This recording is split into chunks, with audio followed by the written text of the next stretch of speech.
Halo, assalamualaikum warahmatullahi wabarakatuh. Kembali lagi di Akasis. Ya, kini kita akan menganalisa pertandingan sepak bola yang tadi malam terjadi antara Brunei versus Indonesia dengan skor akhir 2-2. Indonesia terlebih dahulu dicetak oleh Witan Sulaiman dengan assist dari Dendi Sulistiawan di menit 60. Kemudian Brunei mencetak gol di menit 80 oleh Saido. Lagi-lagi Brunei mencetak gol lagi lewat crossing kembali dengan Abedi Bigirama. Skor 2-1 dan kemudian kita mencetak gol dari lewat free kick Maklok di menit-menit tambahan. Padahal Jody Amat sangat baik sekali itu golnya 2-2. Oke sih, sebelum ke sana, Akasis terima kasih untuk teman-teman yang sudah support channel ini dari 1000 subscriber sekarang menjadi 1150-an subscribernya sih. Terima kasih dan semakin semangat juga kita untuk menginformasikan atau menganalisa, atau teman-teman bisa untuk komentarnya beranalisanya di kolom komentar Akasis. Dan juga sebelum ke pertandingan ini, menganalisa pertandingan ini dari babak pertama sampai dengan selesai, marilah kita menggunakan informasi dengan baik, terutama dari media, entah itu dari YouTube, dari Instagram, dari Twitter, dan lain sebagainya dalam sebuah informasi. Karena informasi hoax itu tidak ada faedahnya, tidak ada manfaatnya, percuma, tidak akan membuat kita kaya juga. Untuk informasi-informasi yang menimbulkan keresahan masyarakat, masyarakat ingin tahu namun informasinya tidak clear, tidak baik gitu. Jadi kita akan memberitahu untuk teman-teman, Presiden Jokowi sudah menyampaikan berita untuk Indonesia batal drawingnya ini. Oke, kita akan bacakan dulu apa yang disampaikan oleh Bapak Presiden Jokowi. Prinsip negara kita Indonesia yang selalu konsisten dengan teguh dalam memperjuangkan dan mendukung kemerdekaan bangsa Palestina dan mendukung penyelesaian two-state solution, negara Israel dan negara Palestina merdeka. Ini sesuai dengan konstitusi, menolak penjajahan dalam bentuk apapun. Dan ini resmi dari statement pemerintah kita. Kita akan dukung terus Palestina karena penjajahan atas ini harus dihapuskan karena sesuai dengan kemanusiaan dan keadilan. Dan sangat baik sekali. Kami sebagai rakyat Indonesia selalu mendukung. Kemudian, Indonesia menjadi tuan rumah penyelenggaraan Piala Dunia U20 melalui proses seleksi panjang dan ada 3 kandidat di sana. Ada Peru, ada Brazil, dan Indonesia. Semua pihak berjuang dan bekerja sama agar Indonesia bisa menjadi tuan rumah Piala Dunia U20. Dan akhirnya Indonesia 2019 ditunjuk tuan rumah Piala Dunia U20 oleh FIFA. Kehormatan untuk Indonesia dan ya sangat bangga sekali kita bisa menjadi tuan rumah. Kita bisa melihat kepada dunia budaya kita, wisata-wisata kita kan nantinya juga ada pengunjung dari berbagai dunia. Kemudian ya sangat baik sekali untuk Indonesia. Sepak bola terusnya digemari oleh seluruh dunia. Kemudian saat ditunjuk jadi tuan rumah kita belum mengetahui siapa yang menjadi tim peserta karena masih dalam proses prakualifikasi. Dan waktu itu kita mungkin belum tidak adanya Israel masuk karena kita belum tahu Israel akan lolos atau tidak, dan Israel lolos pada bulan Juli 2022. Nah, disinilah polemik terjadi. Kemudian, Presiden menjamin keikutsertaan Israel tidak ada kaitannya dengan politik. Nah, ini Presiden pemerintahan alhamdulillah, kemudian PSSI juga tidak ada sangkut pautan dengan politik. Dan dalam urusan Piala Dunia U20 ini kita sependapat dengan Duta Besar Palestina untuk Indonesia bahwa FIFA memiliki aturan yang harus dapat ditaati anggotanya. Berarti kita harus mematuhi aturan yang ada di FIFA karena kita anggota dari FIFA. Ini bukan tentang pemerintahan, ini tentang sepak bola. Jadi tidak ada sangkut pautnya dengan politik dan kita bisa menerima Israel di Indonesia seharusnya. Dan ada wilayah-wilayah yang menolak, itu gak apa-apa karena itu haknya dan semoga ada solusinya. Saat ini FIFA juga telah mengetahui adanya penolakan keikutsertaan timnas Israel Piala Dunia U20. Tapi kita baik pemerintahan maupun PSSI masih terus berusaha agar ada solusi terkait untuk itu dan semoga ada solusinya. Dan Bapak Presiden Jokowi mengutus Ketua Umum PSSI Bapak Erick Thohir untuk bertemu dengan tim FIFA untuk mencari penyelesaian yang terbaik, mencari solusi yang terbaik. Itu adalah perkataan dari Bapak Presiden Jokowi Indonesia. Dan sekarang yang ditunjuk adalah Bapak Erick Thohir, Ketua Umum PSSI, dan berangkatnya jam 1 subuh, kemudian sampai di Swiss di sana di Zurich jam 5 dan kemudian nanti ada pertemuannya jam 1 siang. Hari ini Rabu 29 3 Maret 2022 jam 1 sampai dengan jam 5. Mungkin nanti setelah buka puasa atau maghrib ada berita dari PSSI. Semoga beritanya positif dan kita bisa melaksanakan Piala Dunia Indonesia di kita sendiri sis, di kita ya. Semoga dapat terlaksana Piala Dunia. Dan ya untuk kabar-kabar yang sangat-sangat meresahkan ataupun kabar-kabar hoak, janganlah selalu digebu-gebukan karena ya manfaatnya sedikit lah. Dan setelah pencapaian itu kita akan membahas pertandingan Brunei versus Indonesia di match kedua. Sangat menarik sekali karena Sintayong melakukan perubahan taktik, perubahan formasi, yang perubahan juga rotasi pemain. Di sana ada kiper Sahrul Trisna Fadila, sangat baik sekali ini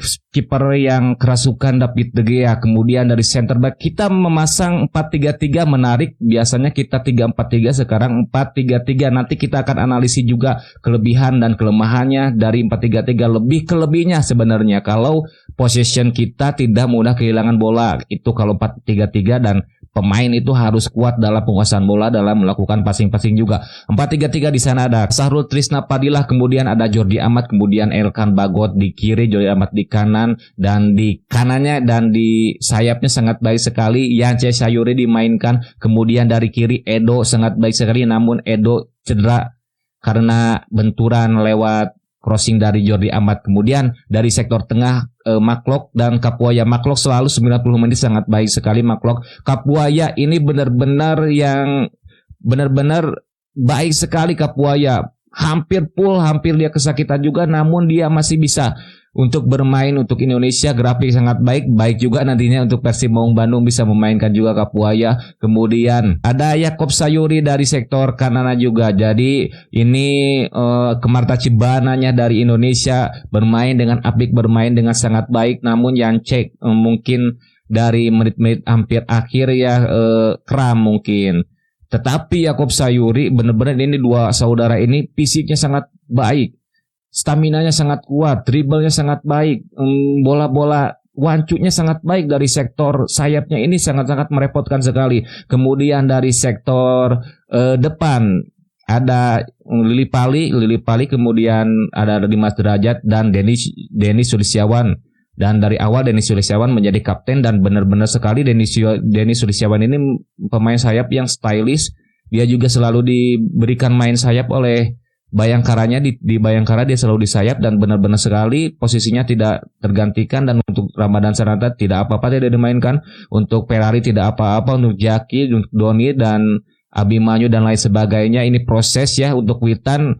Menurut saya Witan masih kurang sempurna, atau masih kurang permainannya masih kurang, namun mencetak gol baik itu karena ya faktor luck juga, karena dari overall Witan masih sering kurang baik dalam penguasaan bolanya. Kontrol bola dari awal-awalnya dia bermain juga agak canggung, namun setelah mencetak gol dia agak percaya diri, dan harus percaya diri Witan karena Witan memiliki potensi, umpan-umpannya sangat baik, gocekan-gocekannya sangat baik, namun masih belum kita terlihat dari Witan Sulaiman. Kemudian dari Burundi ini lebih baik permainannya dari match pertama. Burundi lebih menguasai bola, lebih seperti pemain-pemain Afrika pada umumnya, lebih tidak terlalu terburu-buru, mengalirkan bola dengan tenang, satu sentuhan, lebih kalem Burundi dan lebih menekan. Kalau bukan kipernya sangat baik Sahrul Fadil, tidak kemasukan dari De Gea, mungkin kita akan kebobolan dari menit-menit awal. Kemudian ada berhadapan dari babak kedua lewat set piece bola mati itu, stop bola, namun beruntung bolanya ke tengah, tetapi refleks ataupun gangguan dari Sahrul Fadil ini juga sangat berpengaruh. Kemudian setelah save itu dilakukan lewat kaki, dan juga ada save kembali lewat sundulan, kemudian dia sangat baik sekali refleksnya. Dan ada juga setelah dari menit-menit akhir juga melakukan save dengan kakinya kembali seperti David De Gea.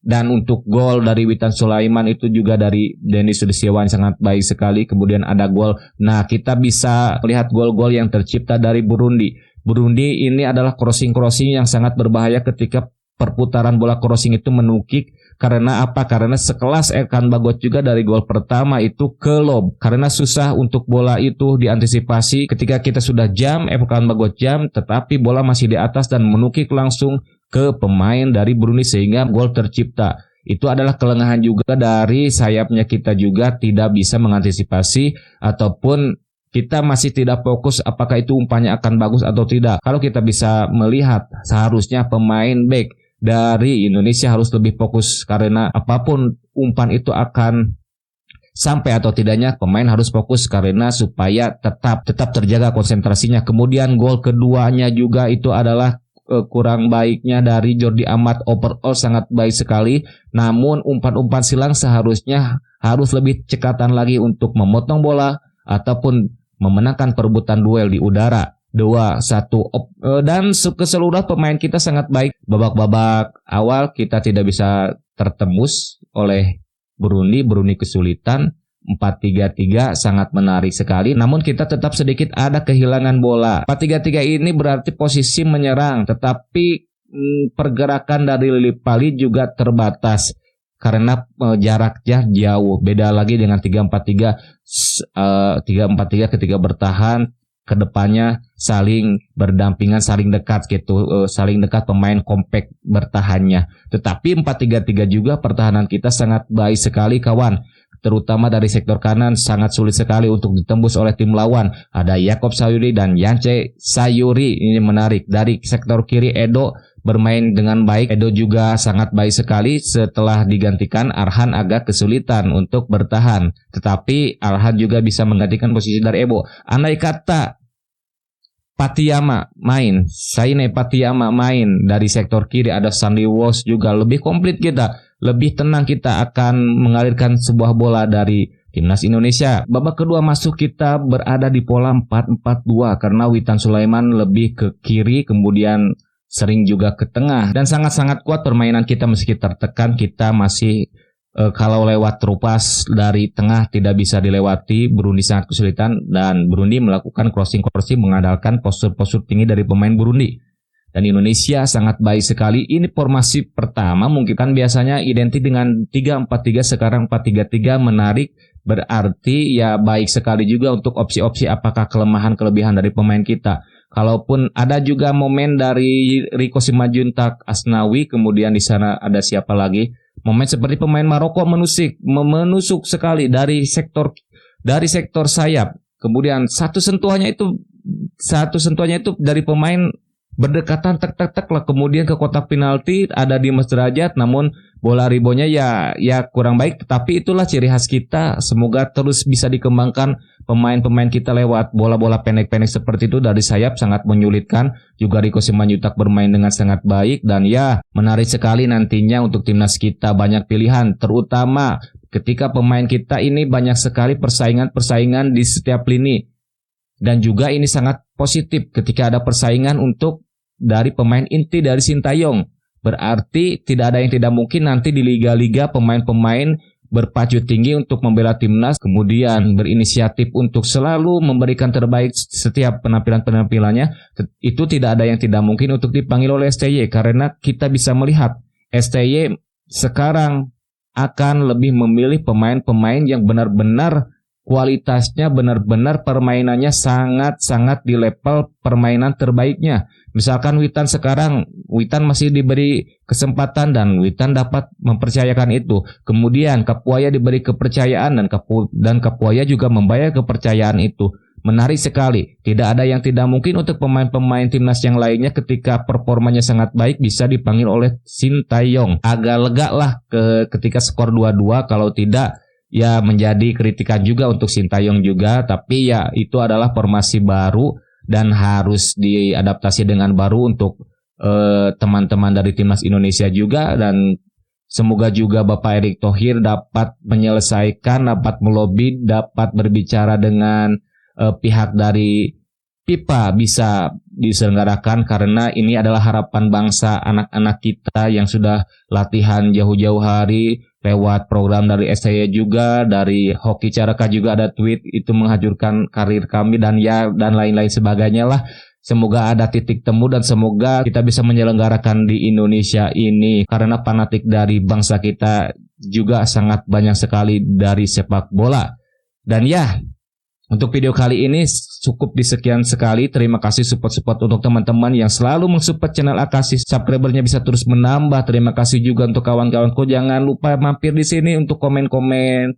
Dan ya, semoga teman-teman puasanya lancar, tarawihnya lancar, tadarusannya lancar, dan selalu dimudahkan urusannya, digambirkan rezekinya. Dan ya, Akasi pamit dan wassalamualaikum warahmatullahi wabarakatuh.